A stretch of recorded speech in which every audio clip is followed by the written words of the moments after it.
Welcome, everyone. Here we are. We're back again on this nice day. 100 Years Enterprise, we are.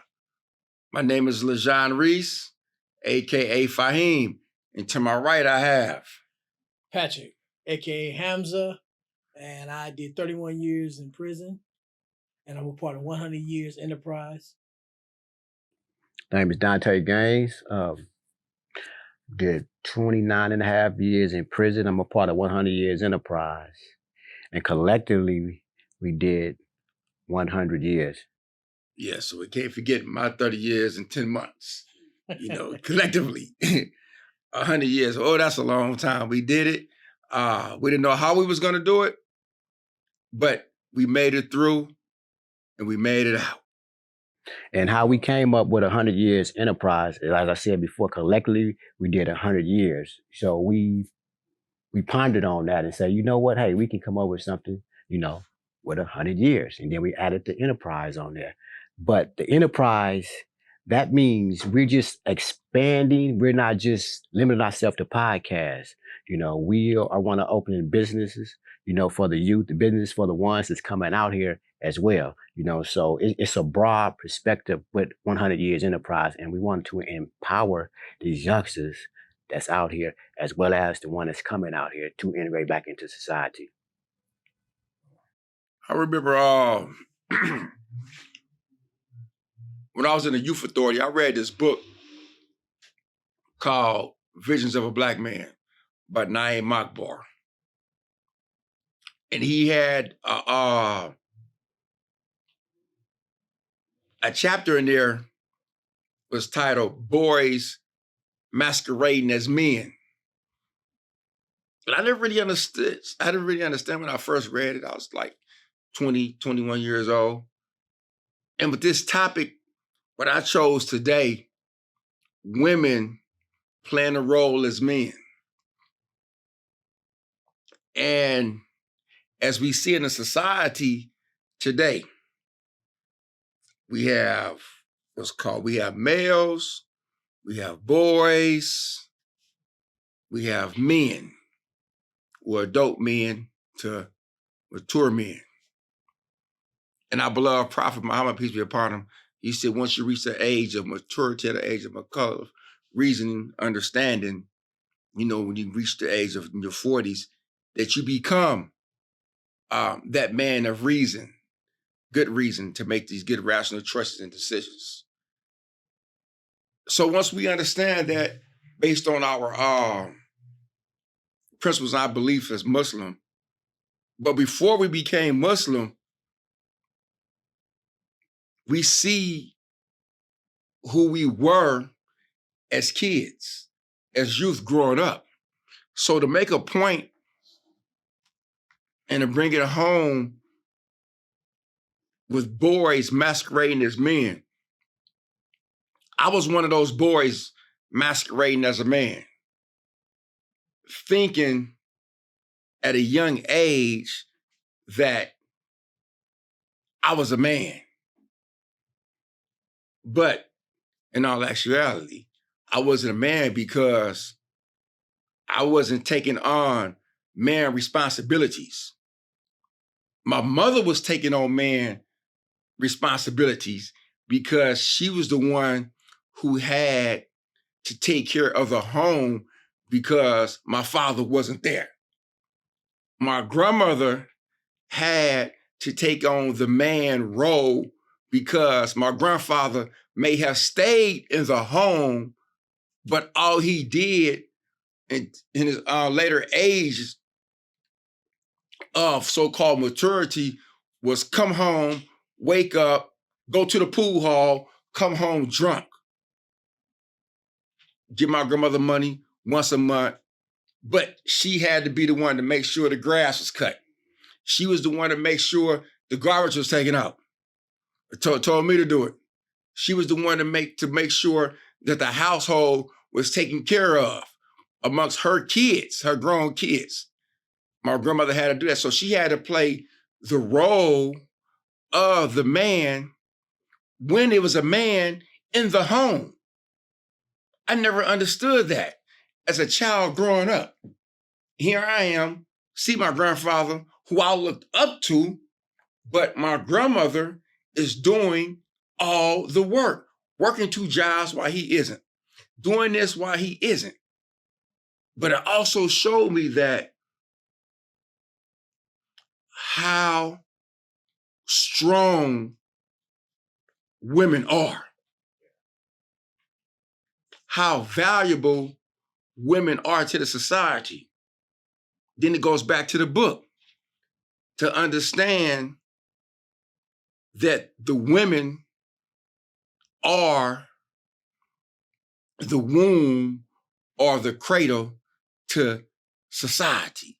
And that's one of the main reasons I chose this topic, because it has many different tentacles and many different aspects of it. And that's just one small piece I hit on, but it affected me then and affected me now, because I have to make sure in my home that I do not become one of those men or one of those boys at my age of 51 to masquerade as a man, to act like I'm a man when I'm not doing man things, mature things.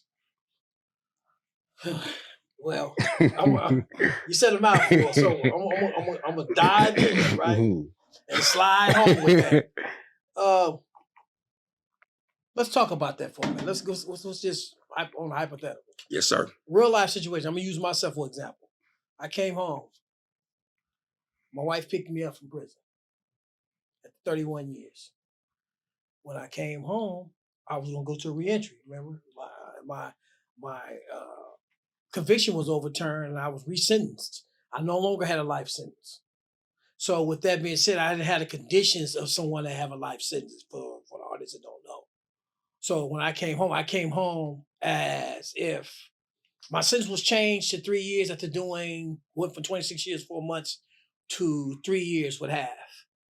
But I did 31 years, right? Did 31 and a half years, and then my sentence was changed and I was released, no longer a lifer, but still had the mentality of a lifer. Because my whole time I was down, I did a time as a lifer, right? So I come home. When I come home, I'm getting picked up instead of going to reentry, because that's mostly required for lifers such as ourselves to go to a reentry hub to what? Reacclimate. They want us to go there for 6 months. So in my case, I went straight home to my wife, and I had to adapt because she was, in short, she was masquerading as a man based on the fact that she had to take care of everything. Mm-hmm. So when I got there, everything set a certain way, right? And I had to try to fine line how to gain her respect as a man, right? I know I had to get my ID, I had to get my driver's license, I had to, and all these things was being pretty much taught through her. You know what I mean? My reentry program went through her, and I had to get a job. I got a job in the first 30 days. And so, the job was tough. I mean, real tough, major labor. But it made me feel good because I wanted to show her that I'm a man. And my job is to take care of the home. And she's part of that home. So she can relax to know that I have a man here. I have, right. My man, my husband, instead of looking at, he came home and he's not really, he doesn't have the aptitude to lead yet. And we had a lot of clashes in just the aspect of what you said. I'm a man, and they say when a man constantly has to say that he's not sure of his manhood. So I had to pull back from that. And it's interesting you say that, because a lot of women, man, God bless their soul, had to take charge of the home as a single parent mom. Right. And then someone come to the grips that they get to reach a certain age, and they're not just going to deal with anybody. So now, I ain't got no choice but to be the mother and the father. Mm-hmm. I got to pretend to teach my son what his dad should teach him. And going back to what you said is that's what makes them so dynamic, because it's nowhere in the world I can act like a woman. No way. I mean, you got guys that do that, but I'm saying me being masculine in my thinking, is no way I could take on the role as a woman part time. You can't even be one. Period. Right. So to have a woman say, I got to do that and do all these things, right? Come home from work and cook and clean and do all the things that a man and woman does is that's a whole other level that I'm not even built for. So great respect, man. It's a great topic, man, because sometimes I sit back and watch her and just say to myself, it's a blessing. I learn so much from a woman based on the way they function. Mm-hmm. You know what I mean? But to answer your question, and those who's watching that, it's not a given to say that because I come in a male form that I'm gonna be respected as a man through her. That's something I have to earn through my everyday walk. And when I'm faced with things that a man's supposed to step up and let her, so she can relax and say, okay, my man or my husband gonna take care of it as he should. Now she might help me, you know what I mean? And she might do majority of the work, but she know that, okay, he's in position, I'm gonna help him stay in position instead of me not being accountable at all. Absolutely. I mean, when I sit here and think about, listen to you brothers talking about this subject, I just think back, go all the way back to history, how the dynamics, they were changed. I mean, a woman, she knew her place. The man go out and do his duty as a husband, as a man, take care of the family, But as time went on, roles have changed, because a lot of men are either dead or locked up or gay. Mm-hmm. And so I understand the dynamics of a woman playing the role of a man now, because like I said, when I look back in history, they stay in their place, they did what they're supposed to do at the home. The male did what he's supposed to do, go out and get, work and take care of the family. I got a question before. Go ahead. So when you said a woman being in her place, what you mean exactly by that? I mean, it's doing her woman duties as far as household chores, making sure, the food is prepared, clothes is washed, doing them things around the house, that a woman, back then supposed to do. So now, like I said, the dynamics have changed. It's the opposite. I mean, because the absence of a man. So now they're forced to play the role of a man. Because who's going to take care of the kids? So she got to take care of the kids, got to play the male role, take care of the kids. And she also got to, still keep her feminine. She's got to keep that. So now she's playing two roles, so I understand now. But it's sad because it was our responsibility to be there. And a lot of so-called men have failed the woman. And so I used to be sitting back, well, so how you gonna be wearing my drawers? Keep your panties on. But I understand that, hey, I was gone. So I know why you playing both of these roles. But the thing is this though, for us getting out of prison, is that now, okay, but let me speak about myself first. Now it's like, okay, I did all this time. I went to prison as a teenager at the age of 17, got out when I was 46 years old. So now, how do I be a responsible man if I hadn't had that training, if I haven't had the example in prison? So now it becomes hard. So now, okay, kick back and see how my wife functioned. And it was hard for me to accept that. But I had to accept that. But I also had to find my place. And I'm still learning.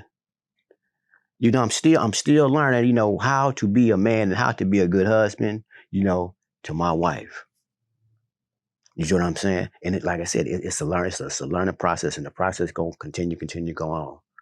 You know what I'm saying? So for me, I mean, this is deep. I mean, and because I'm one to catch that, hold on, stay in your place. Because that's how I was raised, stay in your place. How dare you get at me like that? But now I understand though. So now, so now we can't, like I said, we can't be mad at them. We got to be mad at ourselves. Right. Because we neglected our responsibilities. We abandoned them. Mm-hmm. So now we have to kind of retrain ourselves and sit back and say, okay, well, dang, what is going to take for me to be a true man, be responsible? Right. I mean, because it's more to it than that, especially when you're dealing with a woman, especially when you're dealing with your wife, especially when you're dealing with your girlfriend. Because now we have to learn how can we nurture her heart, because that's the key, to nurture that heart. And and I'm the first. I'm still struggling with that. Oh yes, this is gonna be a constant struggle. Cause you say for being gone and incarcerated for so long, me myself, over 30 years. And when a woman understands her true essence of her existence, meaning to take care of the child, take care of the household, make sure I'm going to work and coming back home, make sure these bills are paid, right? But in the same token, dealing with different men and different calibers of men. They might have been married 2-3 times, came out that situation, had many different boyfriends, right? And so when we come along, whichever time it is, we expect the situation to transform in our ideal reasoning how the woman it should be. Now you with me, so this is how the script is going to be. But she going to look at this like, hold on, bro. You've been gone a long time. You don't even know how the world is turning out here. Exactly. Because you've been gone. So even though you say who you are, but while you was up in there, this is how we had to survive, right? And so I still deal with it. No, me and Keisha, we go back and forth, but now, as you say, I had to understand her reasoning behind being on me. Not because I think you're gonna cheat on me. That's not it. It's because I want you to understand that you've been gone for a long time. I've been here. This is how society is functioning. You might even want to be around your old friends, but nah, baby, they ain't your old ones who you may think just because you home and they're happy to see you. Because now, just look back, where were they when you were up in there? So they were bringing them things about them. They hold on, so we need those different reality checks to understand. It goes back to the neglect and abandonment, because they have been neglected and abandoned by their dads or parents, siblings, and men. And they want to hold on to us so tight, hoping and praying especially based on our growth and development as men as being in the street, and saying, please, Patrick, please, Dante, Lejon, don't neglect and abandon me, wherever you're going on, because I really believe in you. You are the one. Well, it's two things that come with that, and that's any woman that we meet with value, know that she has pride. Mm-hmm. If we presume her to have any value, meaning that she has a moral code that shows that she has the aptitude to take care of her household, have a job, and everything. Know that she, with pride, built that up. Yeah. So she, in her mind, when we get there, you sound like you can handle it, but I'm gonna make sure, because I built this. Right. When you did 30 years, I built this. It took me 30 years to build this. You know what I mean? And so with that value comes pride. And so, it's an honorable thing to get a woman, right? In our situation, we talk about ourselves. Yes. To use the example, right? To sway our way and say, you know what, I'm allowed you to lead. Because, a lot of men have failed them, right? For whatever reason, you know what I mean? And so, approaching life, especially in this economical realm that everybody's trying to, make haste towards what they need to do, women had to take on certain masculine traits in this, when they dealing with the job and all that. Especially the job I'm at, man. Yeah. They wear jeans like me. I mean, boots like me. Yeah. You know what I mean? They a lot of them be supervisors telling me what to do. It was hard for me to say, man, hit that truck and do it now. Yeah. And then turn away from me like I told him once. I ain't gonna tell him again.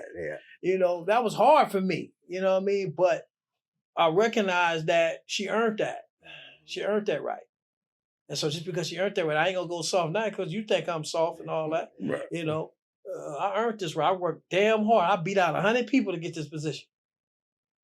And so when we know the social dynamics of how that occurred, then we have a lot more respect for them than Right. look at them like, okay, you trying to be a man. You know, I've had a whole lot of goofy conversations. Goofy conversations where she busts me out because I'm thinking my manhood's on the line, but it's really not. It's just my ego. Yeah. Ego will get in the way. And that's what it busts me out, like in a subtle way. You know what I mean? And you know, I had to recognize that, man. I'm kind of off kilt. I'm way somewhere else where I should be, right where she at. You know, and so you know, going back to what Fahim said, they want to make sure. We'll make sure. Because you gotta look at it. You know, particularly for those returning citizens, right? They don't want to look like no fool. Exactly. Because they already got the signal. Oh, what you doing messing with him? He come as soon as he come home, y'all ain't finna be together for this long. He gonna dog you out, this and that. So they gotta you hold could on have to that. did better than that. Why you damn, your career way up here. You messing with that down there? Yeah. That's how they look at it. You The know what I mean? nobodies. We came home. We was considered the nobodies. Right? People should look at us as nobodies because based on No, what we watch done, out for the can come. nobodies. Oh, watch Here out they for come. nobodies. But now when they look at us now, it's a whole nother. Ooh, he got a friend? It's a whole different look now. But good topic. Want to just let the people know, let the world know that we truly appreciate the women. We do. I mean, because without the women, no us. You know, so it's like just want to just say, hey, thumbs up, you know, to the women. I mean, because it's not your fault. It's our fault. You know, they're abandoning the women. They're abandoning our women. You know, so we can't be mad at them. Absolutely. You know, we got to fall in place and learn. I mean, because those that don't know, then we can learn from our women. You know, so thumbs up, you know, to the women. You know, we're not here to bash the women. That's what we're not doing and what we're not trying to do. You know, we just want to tip our hats off to the women, say we truly appreciate all the women, especially the ones in our lives, you know, that stuck by us, you know, through our prison sentence. You know, it's a must to continue to honor all women. You know, we are 100 years enterprise. So it don't matter what race, color, creed, gender you may be, who you are. Just know 100 Enterprise is here for service. We here to give our expertise, knowledge, and experience based on the things we have went through in life. And we hope and pray that our message can, will, and continue to get to those who need it. And especially for those who need it but don't know that they need it, because we were those who didn't know that we needed this clear message because we neglected and abandoned it as kids growing up. So I thank you for your time for that. We'll see you guys next week with another topic as a discussion. 100 Years Podcast, 100 Years Enterprise. Check us out on Listen Up, 100years.biz. You know what I mean? So with that being said, tune in for next week. Absolutely. And my name is Lejon Reese. I'm Patrick Scott. Dante Gaines. We are 100 Years Enterprise. Absolutely.